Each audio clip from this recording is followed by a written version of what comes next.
Welcome to a new energy interview. Today we have the presence of Mr. Brian Antonellis, Senior Vice President of Fleet Advantage. Mr. Brian will talk with us about Fleet Advantage's offer and the energy market. Good afternoon, Mr. Brian Antonellis. How are you? Good afternoon. Well, thank you. Thank you very much for giving us this space. So now I will start with the first question. Currently, the alternative energy market is undergoing many changes. Can you tell me a little bit about what your sector is experiencing? Absolutely. So, we're going through challenges. We're moving away from traditional diesel engines and we're moving into alternative fuels. Our space is a little bit different than you think of a traditional car where the focus seems to be on hybrid and hybrid electric. Right? For electric, for our sector right now, the range is about between 200 and 250 miles they're able to go. Our daily runs are somewhere between 300 to 500 miles. We don't have the charging infrastructure to be able to stop a run in the middle of the day. So electric for us is going to play a role, but it's only going to be a portion of it, right? So you're going to be able to go electric in yard trucks that stay at a distribution center all day and just move trailers around. That's a great option. You're going to be able to go electric for trucks that go out and run a small hub and spoke model where they're bringing products to the customers and returning back to a distribution center every day under 250 miles. In those areas, it's a great option, right? For the trucks that run above and beyond those requirements, we're seeing a wide array of options come into play. Years ago, natural gas was predicted to be the big low or zero emission vehicle that would help us bridge into alternative fuels, right? In a cleaner approach. That had its time 10 years ago.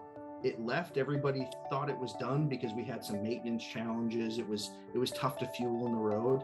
But what we're seeing now is that people have come to a realistic approach on electric, what it's going to be able to do in the near and short-term future. So natural gas is coming back in to play a role again.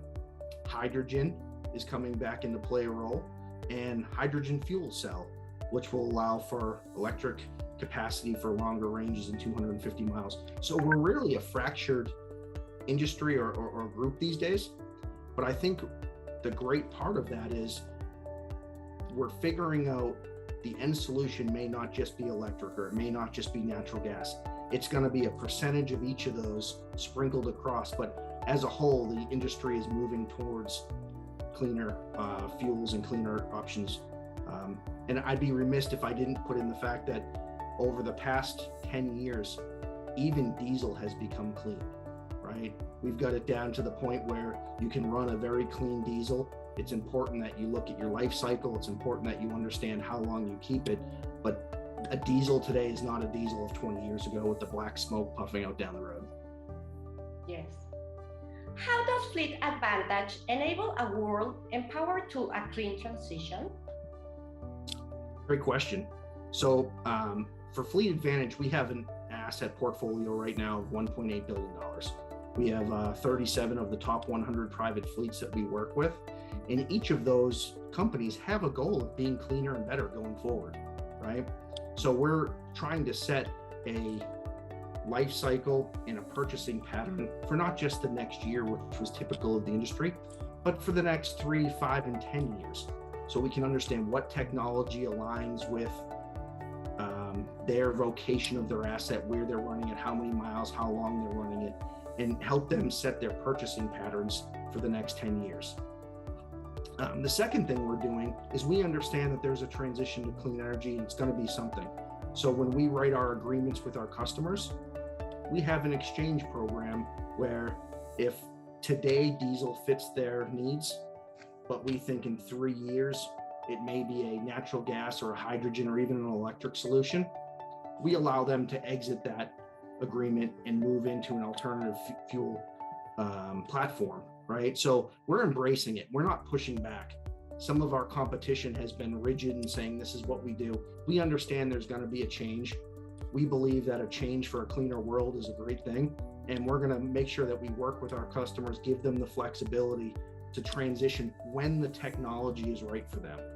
It's not right for everybody now. If people try to say, I'm going to go all electric right now, they're not going to be able to meet their demand. They're going to have challenges. But as segments evolve, as the lengths evolve, as natural gas fueling stations open up, we're there to help our customers. And we really talk about it as a bridge to the future. We're not quite sure what's on the other side yet, but we do know that we're heading in a direction where, we're all conscious about what we can do to help the planet. Okay, in relation with that, what do you think or would you consider to be your main offer for the market? So I think I'll go back to our flexibility. Many of our competitors are connected to an OEM or manufacturer, and they want to sell their product. We're truly OEM or manufacturer agnostic. It doesn't matter to us. We want to find the right piece of equipment. So if it's moving from a diesel tractor today to an electric one provided by another OEM, as long as it's the right thing for our customer, we're going to help support that. We'll help create a lease structure where they can move from their existing piece of equipment over. And we also offer something many of our competitors don't. We have a remarketing department. So we don't necessarily have to take our equipment that comes out and just put it to auction. We have a team of sales professionals that will find the right niche that still needs that equipment. So it doesn't become unvaluable to us. It still has value to us. We're able to find the right segment in the industry to move it on. Okay, thank you very much. In the current context, which is your main challenge, actually? The main challenge is really I'll take you back to 2007, right? So the last big split in the industry was whether the industry was going to go with an emission system called an EGR system, which was engine gas recirculation, or if the industry was going to go with diesel exhaust fluid, which means treating the emissions after it comes out of the engine and before it gets released to the air, right? And that posed a challenging question to the industry, which way to go, right? So our challenge today is which way are we going to go, right? Are we going to go 40% electric? Are we going to go 20% electric? Are we going to go hydrogen? Are we going to go natural gas, right? Are we going to go hydrogen fuel cell? So what we're challenging ourselves to do is become an expert in each of those areas. We saw what happened back in the mid 2000s when they switched from EGR and DEF, and the fleets that were impacted because they picked a solution probably prematurely, right? That put them all in, you were on one side or the other, right? We think a very balanced approach, understanding the needs of their customers, advising them, while this may be the future, we don't need to rush and put you in unproven technology in such high quantities that if there's a flaw in that technology, even if it's just a speed bump as it gets better, right? Every truck comes out, every new technology come out and has their challenges. So we want to make sure they don't end up in a single platform that's going to put such a financial burden on them if it's wrong. Which are your plans along this year in this changing industry? Sure. So we are looking at what technologies we believe are mature today, right? So I mentioned earlier that terminal trucks or yard trucks that don't leave have proven to be able to run up to 21 hours out of the 24-hour day. Their battery technology has really evolved to where they can do what they call opportunity charging, which means when the gentleman takes or woman takes lunch or break, they can just plug it in for 10 or 15 minutes, right? So we're excited about that technology because we think it's matured enough where and we have enough confidence in it where our customers can run it. Finally, Mr. Brian, do you want to add anything else about this topic or about the energy transition or fleet advantage? I do. I said, so I'll start off with the energy transition. So everybody thinks of it as just the asset itself, the truck, right? The piece that I think we need to make sure that we remember is, where is the energy coming from?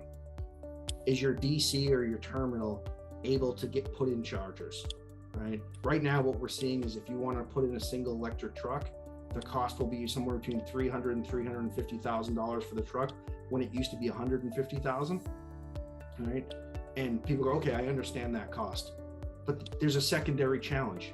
can your local infrastructure handle charging trucks, in a large quantity? Do you understand the electrical supply and challenges to make sure we run the power over there? The permitting requirements, working with your local municipality to make sure that it's approved and that your goals of going clean are aligned with the power consumption and the ability of that local municipality, right? So we try to offer those services we didn't typically offer before, but we are recognizing that if what we are is an asset management company that's going to help customers, some of our challenges are now, how do we get them set up? How do we get them grants? How do we work with state level authorities? How do we work through DERA, the National Grant Funding Operations? And how do we put that all together into a clean package? Thank you very much, Mr. Brian Antonellis, Senior Vice President of Fleet Advantage. It was a pleasure to talk with you. Thank you. Pleasure to talk with you as well. Thank you. Thank you also for the audience. See you soon in another new Energy News interview. Thank you.